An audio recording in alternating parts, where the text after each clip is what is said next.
یہ شیطان کے کام ہے کہ اللہ کا بندہ اللہ کی یاد سے رک جائے. شیطان یہ چاہتا ہے کہ اللہ کا بندہ نماز پڑھنے سے رک جائے.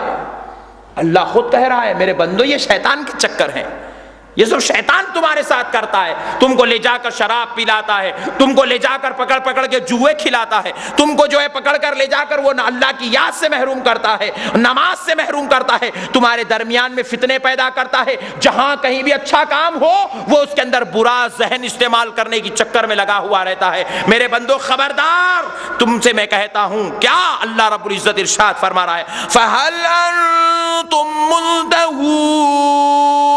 اے میرے بندو شیطان کی اس گندی چال و چلن سے اپنے آپ کو بچا لو. کیوں اے اللہ کیوں بچائیں؟ اپنے آپ کو کیوں رو کے رکھیں؟ اپنے آپ کو شیطان کو مکر فریب سے کیوں بچائیں؟ اس لیے کہ اگر ہم نہیں بچائیں گے تو ہمارا ٹھکانہ پھر دوزخ ہوگا. ایسے گندے اعمال کرنے کے بعد کسی کو بھی جنت میں ہرگز جگہ نہیں دی جائے گی.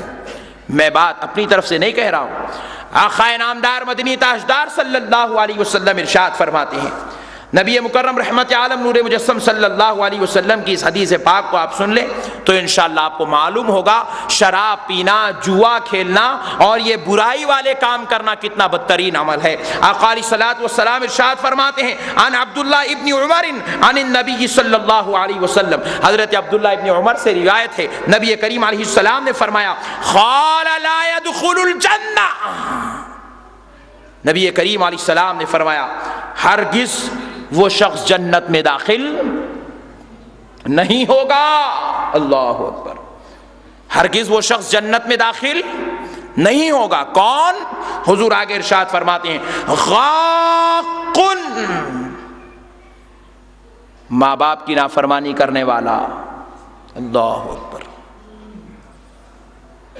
آقن، جس کو ماں باپ نے آق کر دیا ہو اپنی دولت سے، ماں باپ نے جس کو اپنی اولاد ہونے سے محروم کر دیا ہو، اپنی جائیداد سے محروم کر دیا ہو. آقن، ماں باپ کا نافرمان، ماں باپ کو ستانے والا، ماں باپ کا دل دکھانے والا. حضور فرماتے ہرگز جنت میں داخل نہیں ہوگا. اب دوسرا شخص کون؟ ولا قمار، شراب پینے والا. پھر اس کے بعد حضور اکرم صلی اللہ علیہ وسلم ارشاد فرماتے ہیں تیسرا شخص کون؟ ولا منان، اور احسان جتانے والا. کچھ بھی دیے دے کے احسان جتانا، لوگوں کے سامنے بولتے پھرنا کہ میں نے ان کو وہ دیا، میں نے ان کے ساتھ یہ کیا. احسان جتانے والا جنت میں نہیں جائے گا. اللہ اکبر. اللہ معاف کرے. سب سے بڑا بدترین درجے کا آدمی وہ ہے جو مسجد کے لیے کچھ نذرانہ دے دے اور بولتا پھرے میں نے مسجد کو اتنا دیا ہے، میں نے مسجد کو اتنا دیا ہے، میں نے مسجد کو اتنا دیا. احسان جتانے والا، وہ بھی اللہ کے گھر کو دے کر.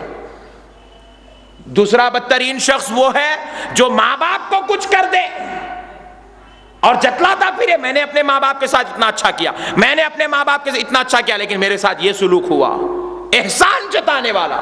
25 سال سے میں اپنی ماں کو گھر میں بٹھا کے کھلا رہا ہوں، میں اپنے باپ کو گھر میں بٹھا کے کھلا رہا ہوں. اللہ اکبر. احسان جتانے والا کبھی جنت میں نہیں جائے گا.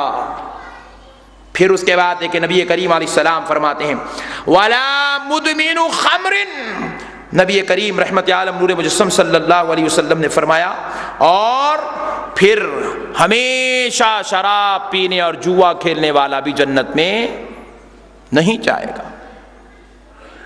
میرے پیارے بھائیوں، اللہ اور اس کے رسول کا واسطہ ہم ان چیزوں سے اپنے آپ کو بچا لیں، ان چیزوں سے ہم اپنے آپ کو محفوظ رکھ لیں. آقا نامدار مدنی تاجدار صلی اللہ علیہ وسلم نے یہ باتیں ہم کو کیوں بتلائی؟ تاکہ ہم ان چیزوں سے بچیں. اور آج ان چیزوں کی سختی کے ساتھ مسلمانوں میں ضرورت ہے کہ میرے پیارے بھائیوں، آقا نامدار مدنی تاجدار صلی اللہ علیہ وسلم نے ایک اور حدیث پاک، کیونکہ مسجد بھر گئی ہے ماشاءاللہ سے، سنانا چاہتا ہوں. سن لیں بھائی. یہ کفر کا فتویٰ مدینہ رسول صلی اللہ علیہ وسلم سے نکلا ہوا ہے. حضرت عبداللہ ابن مسعود رضی اللہ تعالی عنہ سے روایت ہے فرماتے ہیں جس شخص نے جوتشی کی بات کو یا ساحر مطلب جادو کرنے والا، کاہن کی بات کو، اس کے پاس گیا اور کچھ سوال کیا، جادوگر کے پاس، کاہن کے پاس، جوتش فال کھولنے والا، اس کے پاس گیا اور سوال کیا، بھائی ذرا بتا دیں میرے بارے میں کیا ہے، ذرا میرے ہاتھ دیکھ کر بتائیں، میرے ناخن دیکھ کر بتائیں، میرے حلیہ دیکھ کر بتائیں، یا آپ کے طوطے سے مجھے بتلائیں، یا آپ کے پاس جو فال کھولنے کے ہیں میرے تقدیر، میرے دیکھ کے، میرے ستارے دیکھ کر بتائیں۔ بعض لوگ تو خد کھڑا کر رہے ہیں، کھڑا کر کے دیکھ رہے ہیں، خد ہاں اتنے فٹ کا ہے، نکاح بٹھا کے کتاب کھول کے بول رہا ہے، ایسے ایسے خط دیکھ کر بول رہے ہیں۔ تو نبی پاک صلی اللہ علیہ وسلم فرماتے ہیں تم نے کسی جوتشی فال کھولنے والے کی بات یا کسی جادوگر کی بات اس کو تم نے سوال کیا اور اس نے سوال کے بدلے میں تم کو جواب دیا اور تم نے اس بات پر یقین کر لیا تو تم نے کفر کر لیا ہے۔ اللہ اکبر، حضور فرما رہے ہیں تم نے اگر اس جادوگر کی بات کو یقین کر لیا تو تم نے کفر کر لیا۔ اللہ اکبر۔ اب بتائیے میرے پیارے بزرگوں اور دوستوں، میں ایک سوال آپ سے کرتا ہوں، آپ جواب دے دیں انشاءاللہ، نہ دے سکے تو پھر آپ فیصلہ کر لیں۔ آج میں نعوذ باللہ عاملوں کا دشمن نہیں ہوں، حقیقت آپ کو بیان کر رہا ہوں۔ اگر کوئی عامل صاحب بھی یہاں بیٹھے تو مجھے معاف فرما دیں۔ اللہ اور اس کے رسول کا کلام ہے، قرآن و حدیث ہے، سچ بولنا عالم کا پیشہ ہے، نہیں بولنے والوں کو بروز محشر اللہ گردن دبوچ کر دوزخ میں پھینک دے گا۔ خالی ذکر رسول کرنا ہی عالموں کا فرض نہیں ہے، خالی انگوٹھے چومنے کی فضیلت بتانا ہی عالم کی ذمہ داری نہیں ہے۔ آج امت ان برائیوں میں تباہ و تاراج ہو رہی ہے، ان برائیوں سے بھی امت کو بچانا عالم کا سب سے اولین فرض ہے۔